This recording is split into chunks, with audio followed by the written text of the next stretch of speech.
Hi everyone, this is Ricki Spencer and welcome to another Quest by Community. And today we've got a really deep dive topic to explore. One that I myself am very proud to be associated as an ambassador for advanced care planning. And we're going to talk about what happens when you want your wishes to be adhered to, when you cannot communicate those. And with us, we are very fortunate today to have Xanthe, the Program Manager of Advanced Care Planning Australia. Welcome, Xanthe. Thank you, Ricki, and thanks for having me. So let's sort of get right into it. What is advanced care planning? Great question. And I always think of it in the reverse of its name. It's planning for care in advance. So it's thinking about what matters to you, what's important to you, and what treatment and care you would want in the future. And thinking about that, talking about that, and writing that down now so that if, as you say, you weren't able to make a treatment decision for yourself, that information is available to those around you. So let's talk a little bit about the history of advanced care planning. Is it something that's just come up recently, or is there a bit of a history?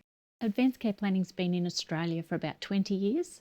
It started with respecting patient choices in Melbourne. It was brought over from overseas, and it has progressively expanded through Australia, through each state and territory. And now advanced care planning is a part of all health services and aged care services, and people are recognising the importance of doing advanced care planning.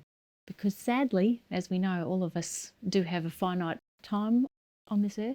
And so to think about and prepare for that time is really, really important. I guess for me, when I first, years ago, I used to always think, oh, this is something I'll wait till I'm older, or I'm 85, 90. But why should we consider doing this as early as when we turn 18? We all know people who've been involved in accidents. So they may have suffered a head injury or something like that and been unable to make decisions for themselves. And we often don't know what someone wants without talking about it. So it's a good idea to start thinking about that from the age of 18. We might get an illness that affects our ability to speak or to make our own decisions. We just don't know what's around the corner. So to be as prepared as possible, as early as possible, just gives some certainty to those around us. And what's the difference between having an advanced care plan as opposed to having a will? So a will is about what happens to our finances after we die. Whereas an advanced care plan or advanced care directive is about the care that we receive while we're still living, at a time when we can't speak and communicate our preferences. Okay, so let's sort of now deep dive into advanced care planning, and especially for those of us, our main audience is from the LGBTIQ and SB communities. Most people I was brought up in an era to think, oh, well, if I don't have a family, I've only got myself to think about. So even the idea of a will was sort of like, but now there's lots of changes, and we have now marriage equality. We also have diverse families and chosen families. Let's just start the process. So how do we go about even thinking about the advanced care plan? What would our first steps be? So the first step would be thinking about what matters to you and what's important to you and who's important to you and who you'd want to make decisions for you. Thinking about your day-to-day life and what brings quality and dignity for you, who it is that you would want to make decisions on your behalf, who in your chosen family would be that decision maker or decision makers, and then writing those things down in a document that can appoint those decision makers, and also to document your preferences for your future health care. When I did my advanced care plan, Yes. because I was very fortunate to have a really good doctor that Yes. I've known for a couple of years. So is that something that you would suggest that people do, like to have perhaps a first conversation to also with your primary practitioner? That's an excellent idea. Each of us has different health situations as well, so to talk to our doctor about our future trajectory of our illness and situation. But Yes, and so then to think too about what is a realistic preference to have. So if you've got an understanding doctor, I think that's a really important place to start as well. I know with my doctor, it was great because he was saying to me things like, okay, because I was saying that, oh, I'm struggling with a few people. I kind of reached out and they didn't seem comfortable. So, and that's the one thing I've learned, and perhaps to have your ideas, is that to really, why it's important to have conversations with a couple of people, because perhaps not every person, or you presume, may not want to take on that role. It's always important to speak to everybody who might be involved in the decision making.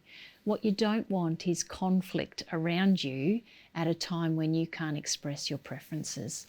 So to speak to your GP, maybe specialists that you're involved in, and all of the members of your chosen family, to say, this is what I would want, this is how I'd want to be cared for, these are the things that would give me dignity, then everybody's on the same page. And that means that you can be respected for your wishes and your preferences, and time, especially towards the end of life, can be spent really focusing on the difference that you've made in their world, rather than them arguing about, I thought they would want this. No, they definitely want this. So getting everybody on the same page, knowing who you are and what's important to you, is really what advanced care planning is all about. I know that there's different names for different states. So in Victoria, what's the name of a person that you wish to appoint? So the person you appoint is a medical treatment decision maker in Victoria. And how many people can you have as medical decision makers? You can choose a number of people, 3 or 4. Sometimes if you have too many decision makers, it can become a bit complex.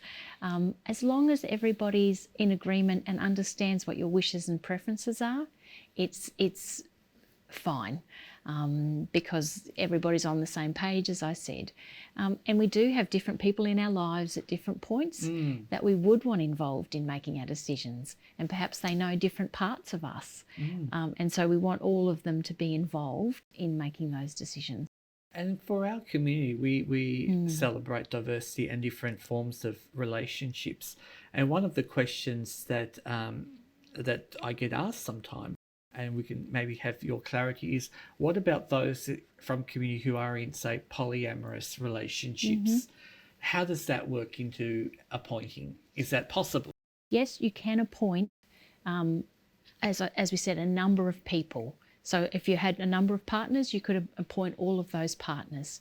Sometimes when a health decision needs to be made, it's based on the person who's there at the time, or the people that are there at the time. If they've been nominated as a medical treatment decision maker or a substitute decision maker, that's who will be asked to make decisions. And you can appoint how you want those decisions to be made. So you may want them to be made collectively so that everybody's in agreement. Or it might be that you have a preferred decision maker and then the others are there as a backup or support. So it seems that it's really important to have ongoing conversations with the people that have agreed to be that, and to kind of reflect on, well, what things do I want if something was to happen to me and I couldn't make that decision. Now that I've got a few people, so I've decided I've got 3 or 4 people that want to become involved and want to assist in this process. We've sat down, we've had a conversation, we've had some coffee together. Where do we go from here? You can go to Advanced Care Planning Australia's website and download the forms that you need for your state and territory to fill in who your decision makers are, and also your Advanced Care Directive for your state and territory as well. On that point, and that's really important, you mentioned state. So why do we have to say, because I'm based in Victoria, Yes. Why do I have to choose Victoria? Because the legislation around advanced care planning and decision making at the end of life is state specific, and every state has a different legislation and different documents, different names for decision makers, so it's quite complex. But it's very important that you choose the documentation that's relevant to your state or territory. So if people decide to say move, say you're in a relationship or whatever reason you're moving, say from Victoria to say Brisbane, does the information that you've created in Victoria hold for you? It may or may not. It will often be used as a guide rather than as a legally binding information. So if you're planning to move somewhere for a bit more permanent time, it's a good idea to update your plan in that state or territory's form as well. And you just mentioned another really important thing, that's about updating your information in your plan. And one of the things that I was thinking, which is probably important, is that, you know, you've made a will, and perhaps for some of us, we've made our will a couple of years ago, and in that there might have been a section there about medical care or who can look after us if something was not, as you said, unable to make a decision for ourselves. How important is that to keep that information succinct? It's really important to keep up to date with all of those documents. So people change in our lives. Sometimes our partner changes, and so we may change who we want to be our decision maker. We might change what our health preferences are, and we might change who it is that we want to be the recipients of our estate, whatever that looks like. So to keep our advanced care planning documents, our medical treatment decision maker type documents, and our wills up to date, you know, and checking them every, you know, few years, unless you're quite sick, and then it's more important to do it more regularly. So let's sort of say that I've met the people, I've got what I want to kind of have the people involved in my life. What document is it just, how many documents are there for the advanced care plan? So there is one that appoints a substitute decision maker, and there is one that documents your healthcare preferences. In South Australia, they are on the same document. Look at the forms for your state or territory and then work out what it is that you want to put on those forms. Some have value statements on them, so they're talking about who I am as a person, what's really important to the care, to my care. And then some are instructional directives, so they're talking about medical treatment decisions. Do I or do I not want to be in ICU, to be on a ventilator? Do I want or not want to have surgery, chemotherapy? Do I want to have palliative care or good pain relief at my end of life? For some of us in the community who are trans and gender diverse, is that a space where we can put, so say if we, like myself, I may not have all the legal documents that affirm my gender as female, is that somewhere where I can put that so that I'm not misgendered in a hospital space? Absolutely. On your advanced care planning documents, you can sort of articulate that you would like to be called Ricki, that you would like makeup. I know we spoke about that briefly, that you'd like to be respected and be presentable the way you would like to be presented. And they are preferences for your care that are so vitally important. You might choose to have certain music around you at a certain time. It doesn't take much more for the healthcare professionals or the caregivers to do a simple thing, but that means so much to you as the human being, to receive the care that you want to receive. And that's what this is all about. And I think on that point, I'll just share, like for myself, when I made my plan, what was so important to me was also having pictures of my cats, because I'm very much, they are like my children. I wanted to have them, so if I was unwell or I was in my palliative care state, that is something that I would want around me. Yes. So I love the way you can personalise your experience to the way it gives it that kind of control over what I'd like. And the other thing I wanted to mention and get your reflection on is the fact that when I did my plan, I felt what a relief that the people around me don't have to have on their shoulder, what does Ricki want? Yes. Maybe you want to speak a little bit the value of that. It's an enormous weight for somebody to have to make a healthcare decision on behalf of somebody else. So to know ahead of time what someone wants and how they want to be cared for completely takes that burden off them. And I've heard people talk about the fact that they're making constant decisions about care for a relative, and they're spending their time investigating what those options are rather than actually just providing love and care to the person that they're there to support. So taking that burden off them is huge, enormous. But it does take the person to articulate clearly what they want and to be able to talk about that with all of their decision makers so that everybody is on the same page. The other issue is that not everybody is comfortable in writing. Yes. And some people in our community have struggles with writing, whether it's dyslexia or whether it's a learning disability. Is there support available if you want to do that as independently as you want to? What can people do? There are options for people to have somebody else write the form and even sign the form on their behalf. Okay. However, there are safeguards for that.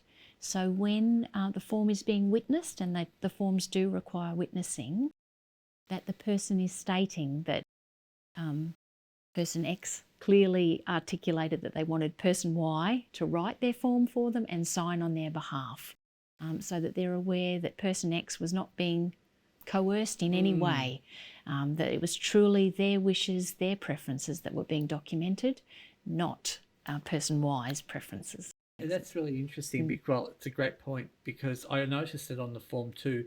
Many of us have carers in our lives and support, and there was a stipulation that it has to be an unpaid carer.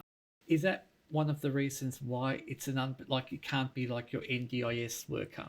That's correct, because it could be seen as coercion, that they were trying to dictate what your care and preferences are. So it really needs to be somebody independent of your healthcare sort of network or your disability care network.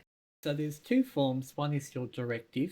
Now, if I was to do the directives and the person signs it, so it's like a stat dec, so I would need to sign it with the person? Yes, so you sign it and a person assesses that you've actually got enough capacity to make those decisions and that you understand the weight of those decisions.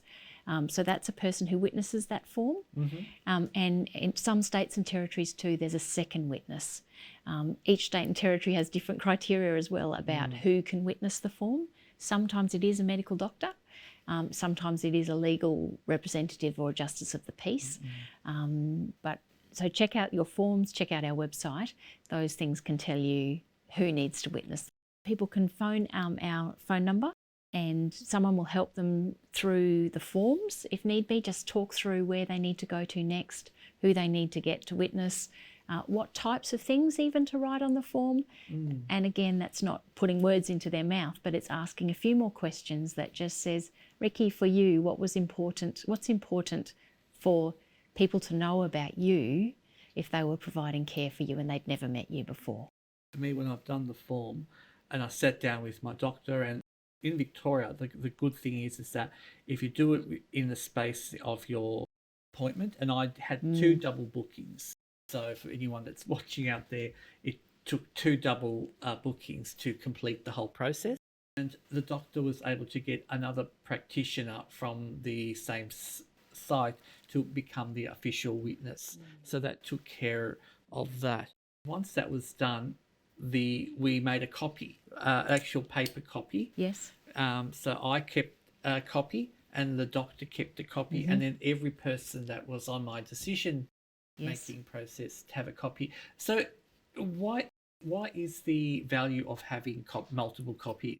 Depending on who your decision makers are, they might be the one that's on site first. So if they've got a copy, because Ricki, if you were ill, you may not be able to produce your own copy. So the fact that they've got a copy is really important. They might contact a hospital might contact your GP first. And so it's good that your GP has a copy.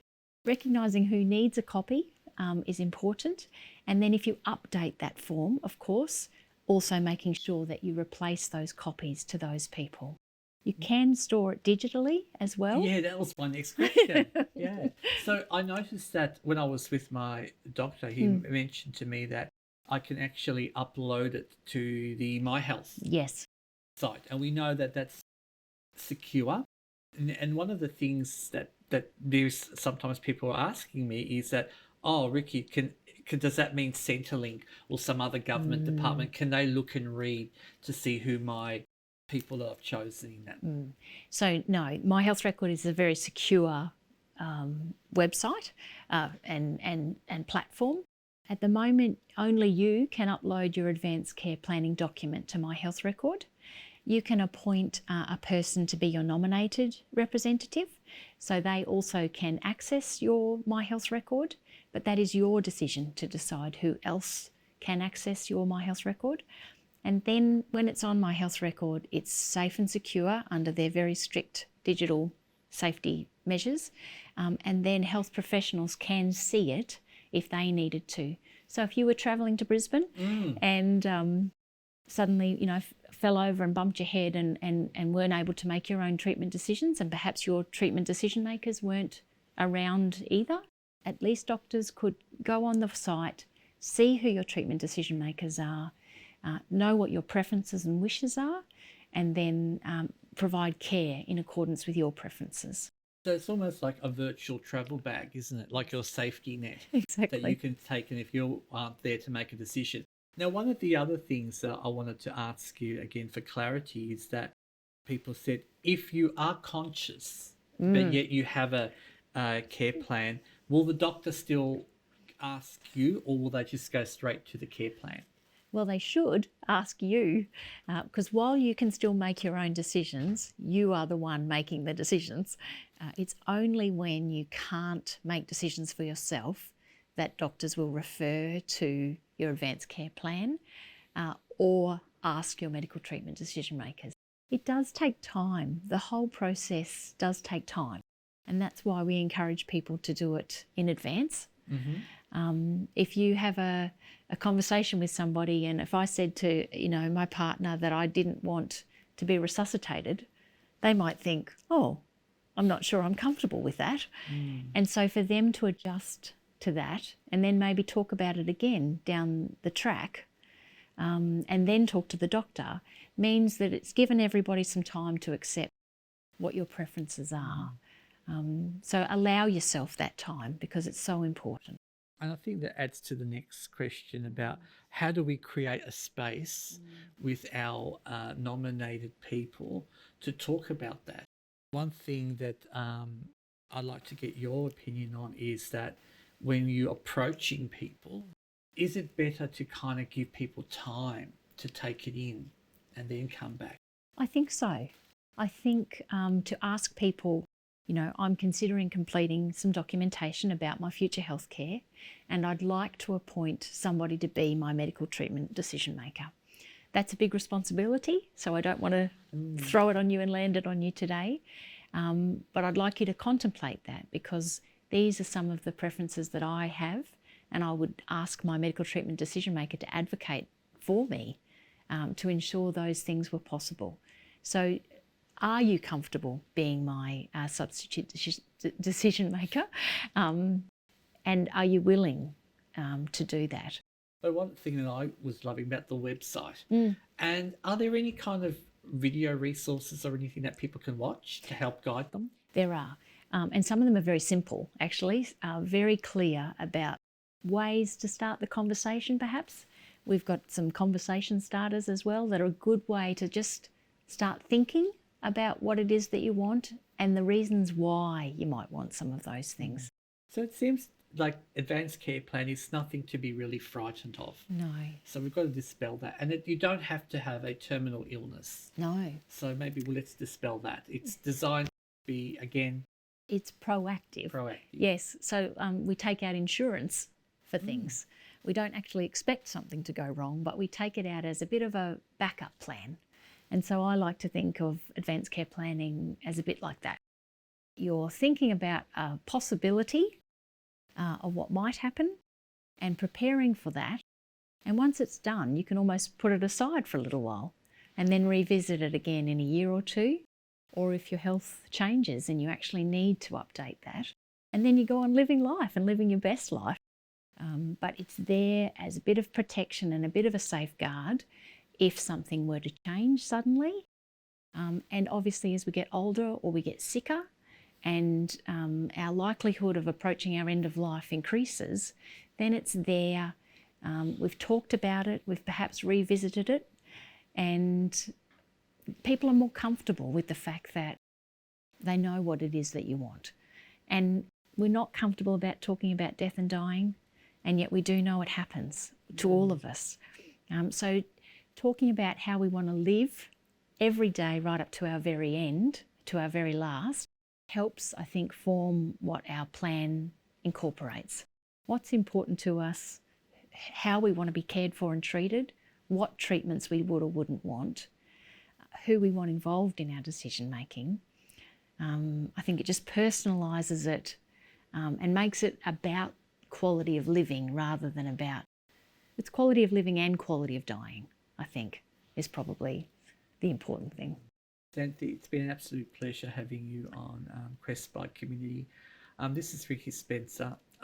Again, anyone who's interested, please reach out, check out the website. There's a fantastic resources there for you. There's a contact number that you can speak to people during business hours who can really guide you through the process. Any questions, any uncertainties, please reach out.